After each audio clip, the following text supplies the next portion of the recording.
السلام عليكم ورحمة الله تعالى وبركاته، ومرحبا بكم خوتي الوداديين في فيديو تحليلي خاص. فيديو هذه المرة ما غاديش ندخل فيه في كرونولوجية أحداث المجموعة الأولى اللي فيها سان داونز، لوبي ستارز، الوداد، أستيك.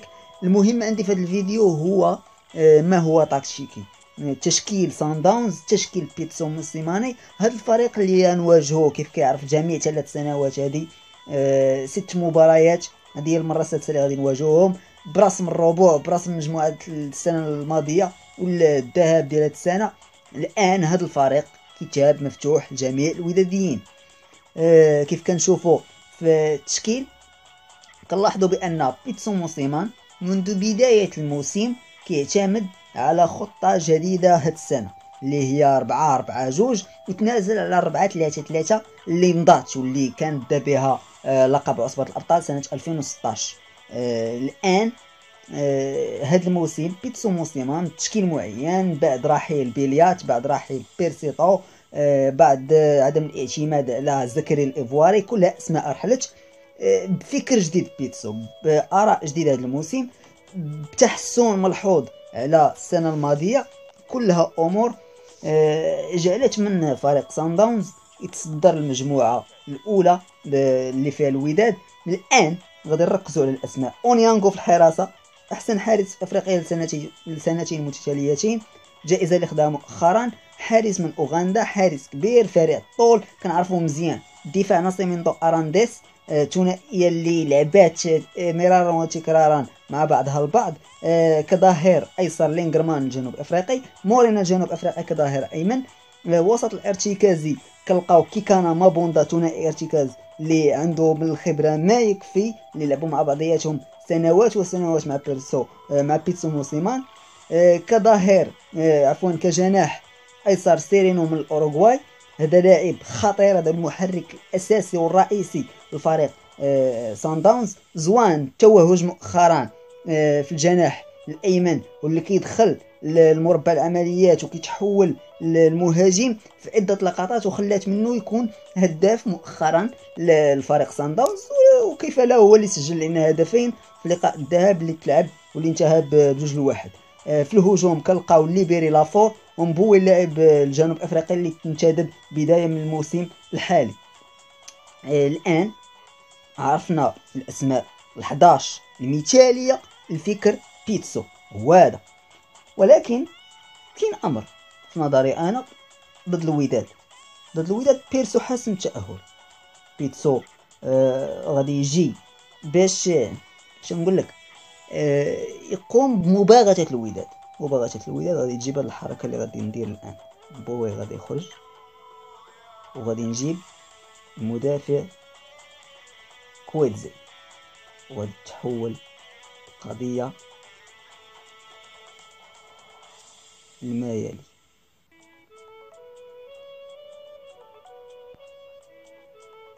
3-4-3 هي مفاجأة بيتسو موسيمان للوداد كرأي شخصي. الآراء ممكن تختلف. يجي غادي يلعب معنا بهذا البلوك اللي غادي تشوفوه الآن ديال 5 مدافعين في الحالة الدفاعية اللي غادي يكونوا بديفونس اللي هابط، اللي ما غاديش يكون متقدم. أمامهم 2 لاعبي ارتكاز قويين، وب3 أسماء سريعة في المرتد اللي هما لافور، زوان، سيرينو، واللي غادي يحاولوا يتبادلوا مع بعضهم في عدة لقطات. التحرك ديالهم غادي يكون بهذا الشكل. وهاد 7 أسماء اللي غادي تكون ما وراء الدائرة غادي تحاول أنها تحد من خطورة الوداد اللي غادي يكون أمام ضرورة الهجوم ثم الهجوم إلى بغى يدوز. هذا هو ربما الأفكار اللي غادي تدور عند بيتسو موسيمان.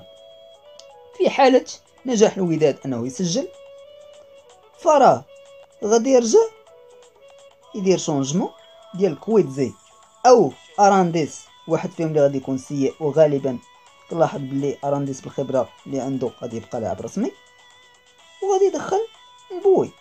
ملي يدخل مبوي غادي يرجعوا للتشكيل المثالي في حالة الوداد نجح في تسجيل هدف وهدفين، خصوصا هدف لأنه غادي يبغي يرجع في النتيجة وهو عنده أمر تسجيل الهدف ما بعد دقيقة 70.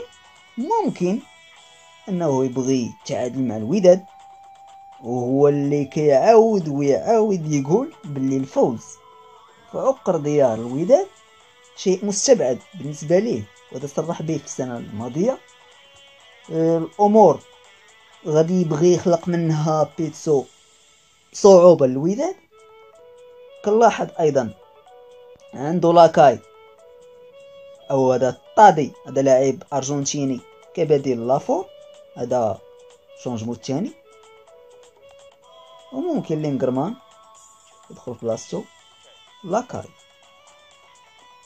تفضل المجموعة ديال سانداونز التركيبة البشرية فراد 14 لاعب هي اللي ممكن يقدر يلعب بها بيتسو موسيمان بنفسية مرتاحة تقريبا، اللي غادي يبغيو تعادل مسلكهم في اطار تصدر المجموعة، وفي اطار ثاني احتمالية اقصاء الوداد كون نتيجة تعادل وفوز الصيف.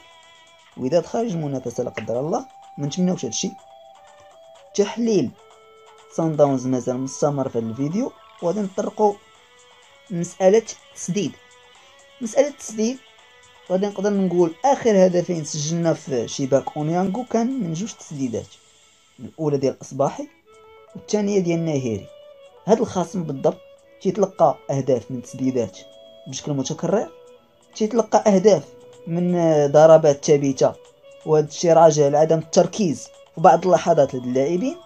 كنلاحظ عامل بدني ضعيف في اواخر المباريات عند هذا الفريق اللي لعب مباريات كثيره، فريق اللي غادي يجي برحله متعبه.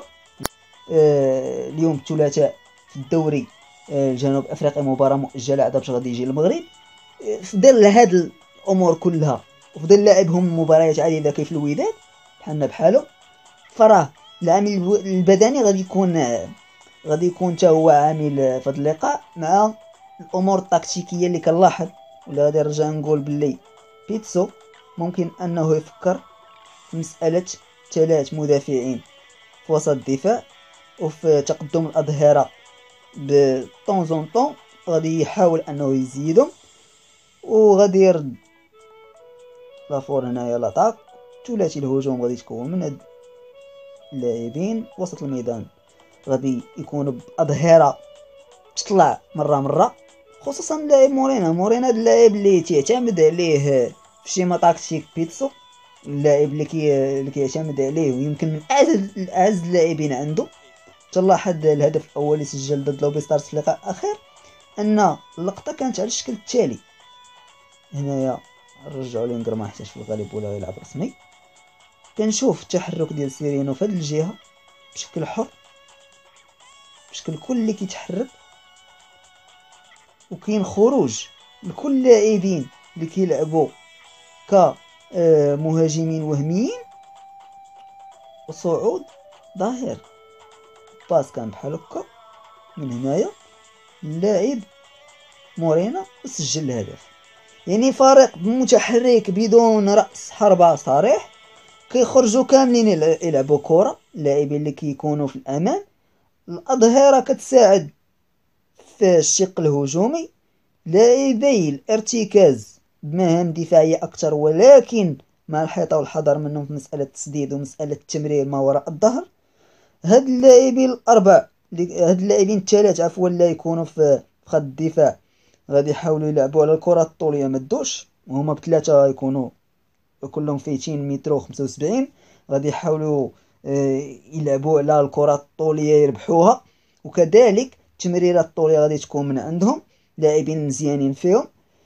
كلها امور طرقنا ليها. نتمنى فريق الوداد يحاول انه ينجح فك شفرة هذا الفريق. ارانديس لينغرمان جهة يسرى تقريبا فيها العيب، ممكن اننا ندوزو من عند جوج ديال الاسماء. كاين نعاود نقول بلي مسألة التسديد ابرز عوامل ضعف سان داونز في المده الاخيره. اونيانغو ما كيشوف فيها والو، الا ضربتي عليه في القنت رغم النجاح ديالو في عدة كرات، ولكن مسائل ديال الكرات الثابتة والتسديد تلاحظ واحد الشك عند اونيانغو، خصوصا في الزاوية البعيدة التسديد تصعب عليه، والنهيري راه نجح وهو اصبحي في هذه المسألة هذه. تنتمنى الوداد يفوز باللقاء، تنتمنى الوداد يفوز ويطلع متصدر. تجاوز هذا اللقاء غادي يجعل من الوداد فريق خطير في مسار عصبة الأبطال. إلا الوداد تجاوز هذا اللقاء غادي يكون أكثر قوة. نتمنى الجمهور يساند للدقيقة 90. هذه توصية غير بغيت نقولها، حيت بطبيعة الحال الجمهور ككل غادي يساعد الوداد في هذا اللقاء. الحظوظ مازال كاملة بيدينا، مدخلين في التيران ديالنا. نتمنى البنزرتي انه ما ينساش باللي كيواجه مدرب خبيث، مدرب بنفسيه مرتاحه، بفريق نفسيه مرتاحه حتى تاهلوا. وهذا هو العامل اللي مبرزتنا شخصيا، ماشي الكره الوداد تيق فيها. نتمنى من فوزي البنزرتي انه يجهز الفريق نفسيا. ما نبغيش نشوف النرفازه اللي حصلات مع اللاعب رقم 28 من الاسيك تكون ايضا في هذا اللقاء. لاعبي الوداد بالخبره اللي عندهم مثلا نصير ونجم، ملي كتشوف انهم تجاوبوا مع داك اللاعب ديال الاسيك في عده لقطات، الداري ايضا، كلها عوامل اللي كتخلي الواحد انه يبغي الوداد يدخل في مباراة سان داونز وبدون انه يتلعب بالنفسيه ديالو من طرف هاد اللاعبين اللي ممكن يتوصاو من عند بيتسو يقوموا ببعض الامور اللي داخله في لونتيجو. ما نمشيوش معاهم فيها، نلعبوا الكره ديالنا، نقلبوا على الرباح، وقادرين على اننا نربحوهم بالكره. هادشي اللي نقدر نقول. نتمنى نكون ما نسيت حتى شي نقطه بخصوص هذا الفريق، وان شاء الله الوداد قادر انه يتاهل. خوت تبارك الله عليكم، ديما وداد ونتلاقاو في الرباط، كلنا الى الرباط. عاش نادي الوداد الرياضي.